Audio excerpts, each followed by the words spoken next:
Hello friends, நான் தான் உங்கள் Sathya.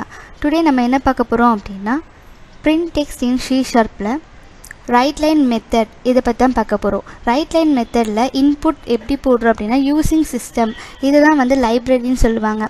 Name space my application அந்த இடத்துல தான் டைட்டில் போடுவாங்க. தென் கிளாஸ் ப்ரோக்ராம் வந்து கம்பல்சரி அங்கே வரணும். தென் அது கீழே இருக்கிறது தான் மெயின் ஃபங்க்ஷன் ஸ்டாட்டிக் அவாய்ட், அங்கே தான் ஸ்டார்ட் ஆகும். தென் அது கீழே இருக்க console.writeLine அப்படின்ற இடத்துல ப்ராக்கெட்டில் நம்ம ஹலோ வேர்ல்ட் அப்படின்னு போட்டிருக்கோம் இல்லையா, அதுக்கு கீழே I am learning C# it is awesome அப்படின்னு போட்டிருக்கோம்ல. இப்போது ஹலோ வேர்ல்ட் அப்படின்னு நம்ம போட்டிருக்கோம் இல்லையா, அது கீழே ஐ எம் லேர்னிங் C# அப்படின்னு போட்டிருக்கோம். இது ரெண்டுமே வந்து நம்மளால் ஒரே லைனில் டைப் பண்ண முடியாது.